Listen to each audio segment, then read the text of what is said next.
Hello and welcome to my channel, Rhino here. Today, I've got a special guest joining me. She's a rising star in the YouTube world and she's here to help me take on one of the most notorious YouTube apologists, Ray Comfort. This will be in two parts. This is part one. Part two will be on Godless Granny's channel, and I will have it linked in the description and provide a card for it at the end of the video. So, let's see what Ray's been up to.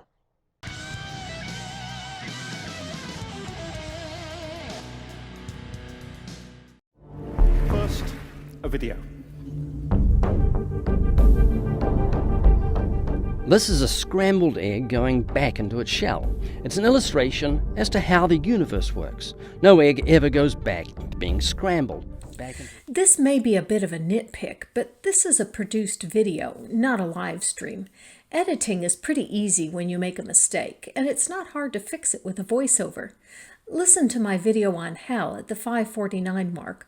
I added a voiceover because the inflection in the original recording was wrong. I ended a sentence and it sounded like I was in the middle of one. I fixed it with a voiceover. I made the voiceover in a different room, so you can hear that the acoustics aren't the same as the rest of the video. But the minor variation in acoustics is worth getting the information both accurate and smooth flowing. Here, Ray Comfort is trying to illustrate the second law of thermodynamics by showing an egg going backwards from being scrambled to being in the shell. But his comment is that no egg ever goes back to being scrambled. It's the opposite of what he means to say, that no scrambled egg can go back to being unscrambled. I'm at a loss as to why he didn't fix this with a voiceover. Scrambled back into its shell, and so it is with the entire universe. It is slowly degenerating. It's going from order to chaos. We can see that everywhere. No, we don't necessarily see that everywhere. We live on a planet that gets a constant infusion of energy from the sun, allowing for a localized reversal of entropy. You know how a castle turning into ruins is a commonly used example of entropy, and how ridiculous it would be for it to go the other way around? Well, before the castle could turn into ruins, it had to be built. There needed to be an infusion of energy to put the castle there in the first place. When you have an infusion of energy into a system, entropy can, and often does, go the wrong way. But listen closely as this speaker slips in the words general tendency. What that says basically is that the general tendency of the universe is to move from order and structure to lack of order, lack of structure, in fact to mush. I'm not sure why he's pointing out that David Christian said moving from order to disorder is a general tendency. This is exactly the point that Ray wants to make. So why is this important? Maybe Ray will tell us soon. I imagine it's because Ray doesn't understand that the second law of thermodynamics is not universally applicable to every scenario, but is instead a very specific law that is applied in a very specific scenario. It's not a general tendency, it's an unbending law. Everything is turning to disorder. It's becoming dust, everything, without exception. Nailed it! I pulled a Rhino here, writing the script before I got to a part and then predicted what would come next. I'm glad you're here as some of the physics gets a little out of my league. Getting back to Ray Comfort, he says that there are no exceptions to the second law of thermodynamics. It's an unbending law without exception. When I did just a simple Google search on that statement, I found this article in Scientific American, which says, "It seems that something odd happens to the second law of thermodynamics when systems get sufficiently small. The law states that the entropy or disorder of the universe increases over time, and it holds steadfast for large-scale systems. For instance, whereas a hot beverage will spontaneously dissipate heat to the surrounding air and increase in disorder, the air cannot heat the liquid without added energy. Nearly a decade ago, scientists predicted that small assemblages of molecules inside larger systems may not always abide by the principle. Now, Australian researchers, writing in the July 29 issue of Physical Review Letters, report that even larger systems of thousands of molecules can also undergo fleeting energy increases that seem to violate the venerable law. And this, from IFL Science, which says, researchers from the Argonne National Laboratory looked at the second law in the quantum world and were able to reformulate an important theorem according to the rules of quantum mechanics. In doing so, they found that the theorem allowed for a quantum violation of the second law. But Ray Comfort knows that these are wrong because he got his physics degree from, let me look here. It took a bit of digging, but I did finally find Comfort's educational background from an ABC News story, which says he has no theological degree or formal training of any kind. I consider myself rather lacking in science education and generally don't comment on science without a little help, but even I have more science education than Ray. So what does the man who knows nothing about science think he knows that the scientists don't know? If I could add my insight, I also don't have a formal scientific education, but from researching these topics regularly, I have come to understand that the second law of thermodynamics has a bit of a statistical nature to it. Probably the easiest way to measure energy is heat. More heat equals more energy. Temperature is basically a measurement of the average Brownian motion of a group of molecules. The second law of thermodynamics, at its core, just says that the flow of energy will be from the hot object to its colder surroundings and not the reverse. But being statistical, there is a chance that some particles in the colder surroundings will at some point just bump into the hotter object in a way that will transfer some heat energy back into the hot object. This effect is tiny and can't be expected to produce any usable energy, but the point remains that the second law of thermodynamics is not as cut and dry as Comfort is suggesting here. The universe can create complexity, but with great difficulty. In pockets, there appear what my colleague Fred Spear calls Goldilocks conditions. Not too hot, not too cold, just right for the creation of complexity. This is a perfect analogy. He cites a fairy tale. He creates pockets where no pockets exist. How so? When looking at the universe as a whole, and assuming that it is an isolated system, which it very well might be, the second law of thermodynamics does apply. The total energy available to do work, in the physics sense, is decreasing. But when you look at specific spots in the universe, like the Earth, the total energy available seems to be increasing. In the Earth's case, it's because we have a massive fusion reactor providing us with a huge source of energy. But if you look at the solar system as a whole, rather than just at the Earth specifically, it's still obeying the laws of thermodynamics. There's just a few spots where the energy temporarily increases, but these increases are tiny compared with the total decrease. The Sun puts off 3.8 million billion joules of energy per second. The Earth absorbs a measly 1,368 joules per square meter per second, which, if we assume that the whole Earth is facing the Sun at all times, which is a drastic overestimation, then that means we take in 0.000018% of the Sun's total energy. Jupiter is about 318 times as massive as the Earth, so if we use Jupiter as the average planet size and include Pluto as a planet, this means that 0.05% of the Sun's energy is absorbed by the planets. And this is ignoring the fact that Jupiter would get a smaller number of joules per second than Earth on account of how much farther away it is, so this is an incredibly generous estimate. My point is, if you look at the solar system as a whole, it is obvious that the Sun puts out more energy than any of the mass in the solar system could possibly absorb, even if we were to factor in the asteroid belt and the Oort cloud. So the idea that looking at Earth specifically and concluding that entropy appears to be reversed on it and so is somehow breaking thermodynamics is just ludicrous. The system as a whole does obey thermodynamics, but we live in one of those little Goldilocks pockets that he was referring to. Really, when you break it down, the Goldilocks pockets are just an analogy for hotspots, which are a phenomenon that anyone who has ever used a microwave will be familiar with. Again, he's addressing the fact that evolution flies in the face of this unbending law, that everything gets worse, everything runs down. Nothing. Wait a minute. So far, we've been talking about the second law of thermodynamics. Ray took this from a video entitled The History of Everything, where David Christian is talking about how atoms came to be, how stars came to be, how everything came to be. But we aren't talking about life here. We are only talking about the beginning of time and matter. How did Ray get this to be a discussion on evolution? Evolution is the change in allele frequency over time. We don't have DNA yet. There are no alleles yet. There is no life at this point.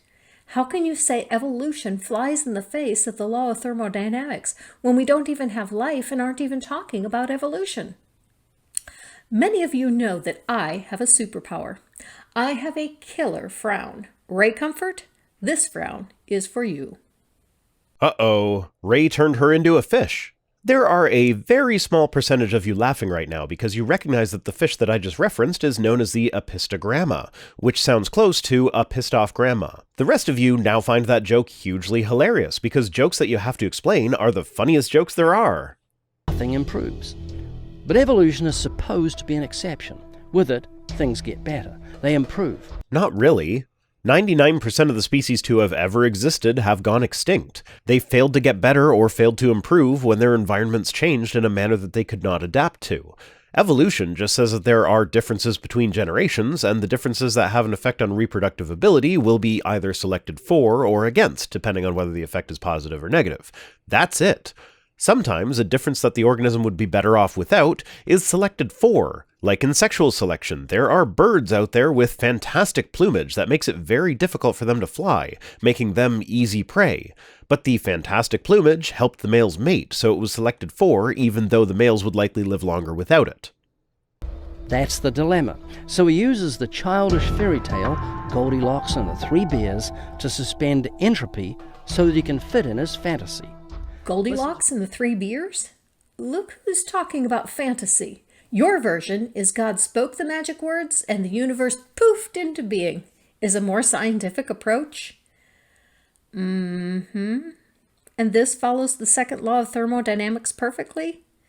Or is this one of the exceptions that doesn't exist? Exceptions are okay for God, though, aren't they? God's allowed to break the laws of physics anytime he wants to because he created them. It's special pleading combined with a horrible misunderstanding of basic physics. And slightly more complex things appear.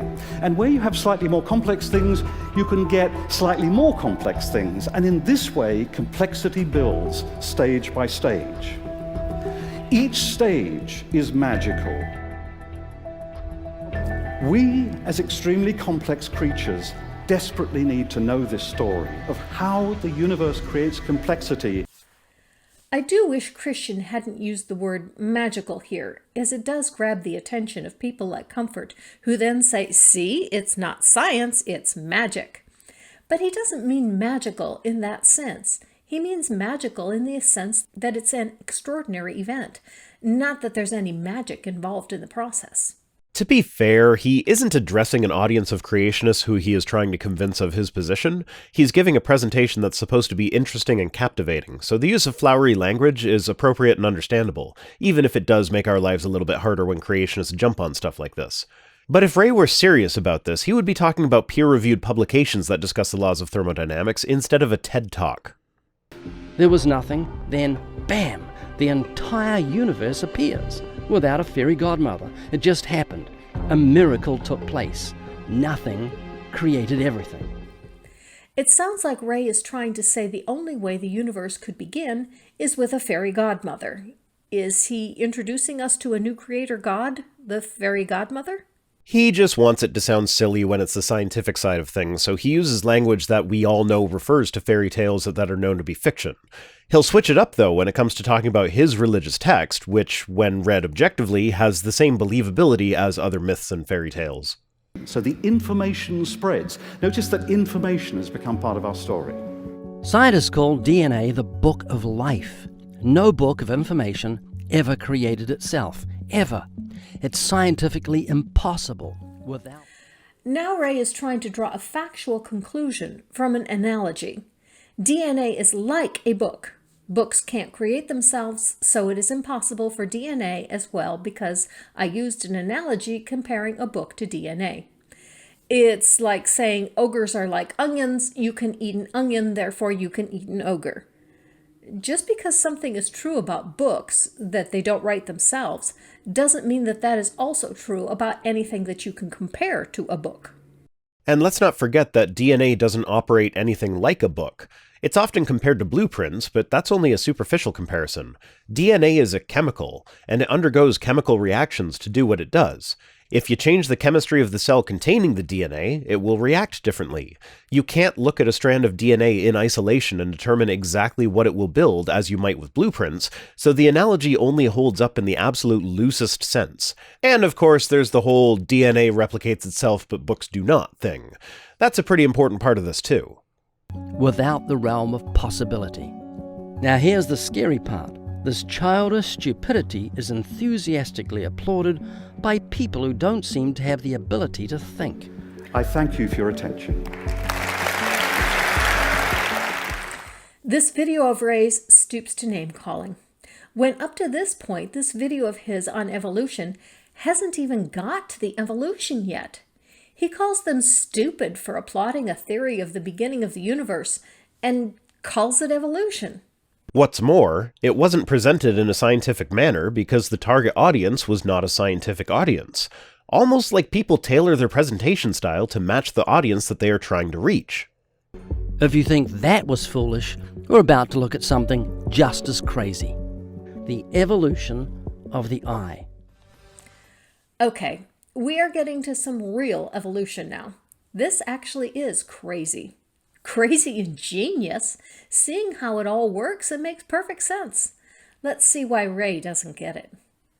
And he spends several minutes playing clips of Dawkins explaining eye evolution, but he cuts it to emphasize all the times he says, imagine, as if presenting a hypothesis as a hypothetical somehow proves that the eye couldn't have evolved. The next stage in evolution would be to have a shallow cup. Now, let's make it bigger still now, Bryson. I've got a question for you, Professor. Why are you having Bryson help you to put together your contraption? You don't need his help. Let it make itself, from nothing. Come on, Ray. I don't expect much from you, but I expect better than Hovind-level talking points. As anyone with even a rudimentary understanding of evolution will tell you, you need reproduction for evolution to happen. Stage props do not reproduce last time I checked. The truth is, you'd never wait for nothing to make itself into a design structure, because you know it could never happen, not in a million years. Maybe not in a million years, but how about a few 100 million to a billion? Because that's how long it apparently took for life to first show up on Earth. And yet you're wanting your hearers to believe that inanimate life, rocks and mountains, all made themselves. Dawkins is talking about the evolution of the eye, and you conclude that Dawkins wants his hearers to believe inanimate life, rocks and mountains, all made themselves. First, what does Ray mean by inanimate life? According to Merriam-Webster, inanimate means not endowed with life. I Googled it just in case it was a thing that I didn't know about, but the results were primarily works of art. I wonder if maybe he means still life, like vegetation? Who knows? But rocks and mountains? These aren't alive. Rocks and mountains don't evolve because they aren't alive, and only living things that can produce can evolve. And here, you want them to believe that biological life, which is infinitely more complex, made itself from nothing. No. No one ever said that evolution creates something from nothing. I'm baffled as to why he had the whole section on the evolution of the eye, when instead of addressing why he thinks the science is wrong, he just dismisses it as if Dawkins was talking about rocks. But then again, it's Ray Comfort. Maybe I should have known better. How could anything intelligent come out of the mouth of the banana man? Professor Dawkins, you've spent your life denying the existence of God. And in doing so, you and your friends have turned many away from the gospel. Yeah, I'm not going to try and deny that Dawkins likely has had a hand in deconverting a lot of people, but really, if your religion is true, then shouldn't an attempt to discover the truth lead to your religion? Why would you be afraid of some guy writing books to convince people away from the truth if it were actually true? Is Dawkins more persuasive than God? Also, now seems like the appropriate time for the standard Dawkins disclaimer. He may be one of the most famous atheists, but he does not speak for atheists. Many atheists, including myself, can't really stand the guy. And while I agree with much of what he says, and his Christmas lectures where he goes through and corrects several misconceptions about evolution are quite enjoyable, he also says a lot of stuff that I wish he wouldn't say. Like, someone needs to take that guy's Twitter away. You've convinced them that they are the results of a random explosion. Okay, let's pretend for a moment that that is a fair description of the Big Bang, stellar formation, the fusion of the elements, the formation of the solar systems that all led to the formation of planets that could develop and sustain life. It's not, and my quick summary here is still drastically oversimplified, but let's just pretend that Ray has just described all of that accurately by saying that we are the results of a random explosion. So what? The processes that make something do not determine the value of that thing. Well, sometimes they do, and often in such cases it's the ones that are made naturally and apparently randomly that have the greater value. You can buy man-made diamonds, but the naturally occurring ones are much more expensive. At a molecular level, they are the same. The only real difference is the process that made them, and being designed is seen as something that reduces their value. That they're nothing but talking primates, who are not made as moral creatures in the image of God. You have left them, as you have done with yourself, with no hope in their death. I do believe in. Are you going to give us something more, Ray? You keep saying Dawkins is wrong, but you've yet to say anything to refute what he has said. Yeah, and also, no hope is an inaccurate way to describe an atheist's outlook on life, to say the least. But even if I grant that, it's an argument from consequences. I don't like what I think the results of a godless universe would be, therefore there must be a God. To analogize, life without millions of dollars in your bank account is hopeless. So anyone who convinces you that you don't have millions of dollars just leaves you with no hope. Therefore, you must have millions of dollars. Now, since all your bank accounts have been filled with millions and millions of dollars as a result of my irrefutable logic, I expect you all to become patrons of both myself and Godless Granny. Well, over millions of years, to me it makes sense that people change, like, physically and biologically over time, over like very long periods of time. 18 years ago, you're just a little baby, but you have changed physically, and it didn't take millions of years. Really, Ray? You can't tell the difference between growth and evolution? If you don't understand that these two processes have nothing to do with each other, you have no business trying to say anything about evolution. Vice Rhino, I'll be willing to bet that your kids understand evolution better than this. I can't use my kids. One of my kids is a pediatrician, and her understanding of evolution is way better than mine. Yeah, and we've actually been doing an experiment in my house with garlic since 2017. We planted a bunch of garlic cloves, then counted and weighed them when harvesting. For the next year, we only plant the cloves from the plant that had the largest cloves, in an attempt to make the average clove size increase over time. It hasn't actually been working, but in fairness to us, it's not a very well-designed experiment. They're being grown outside where the weather can have a drastic effect, and while we have been fertilizing, we haven't really been keeping track of the exact levels of the various nutrients in the soil. So at this point, it's more of a lesson in proper experimental design than anything else. All this to say that, yes, my kids understand evolution better than Ray, but that's not saying much. And really, considering the drastic changes that we see during the development of pretty much any macroorganism, it makes it seem that much easier for changes to accumulate over time to give us massive diversity. After all, we all started out as a puddle of goo. Now, we are fully developed human beings. So that creationist line of going from goo to me and you by way of the zoo is actually a lot more plausible than they want it to be, since we already go from goo to me and you while skipping the zoo. Now, when evolution first started, how did the eyes evolve? What caused them to begin evolving? The first eye evolved. Yeah, eye is very intricate. It's got 137 million light-sensitive cells. Focusing muscles move an estimated 100,000 times a day. Unspeakably complex. How did the first eye evolve? What happened? What caused it? I actually don't have an answer to that. Now, tell me about this eye. I don't know what campus he's on or where he is on the campus, but my guess is he's staying away from the science buildings, probably trying to stick to the non-science major students. It would be interesting to see what would happen if he ran into someone who knew the answer to his question. It's possible that he did, but just didn't show it. I don't know. If he had asked me this question 6 months ago, I wouldn't have known how the eye evolved, but now I do. Thanks to people like Vice Rhino, Paula Gia, Nervardia, and Scientist Mel, who put out entertaining and informative videos on science. The fact that some of these students don't know the answer doesn't mean that evolution of the eye didn't happen. It just means that these students don't know how it happened.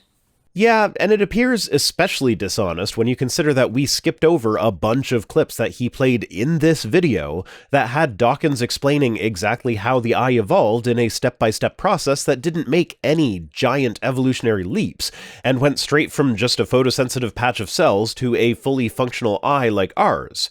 Like, if he were actually interested in learning the answer to this question, he wouldn't be asking kids on a campus. He would be asking their professors, or evolutionary biologists, or, hell, even just Googling how did the eye evolve, the first result of which is a very rudimentary but accurate explanation of how eyes likely evolved.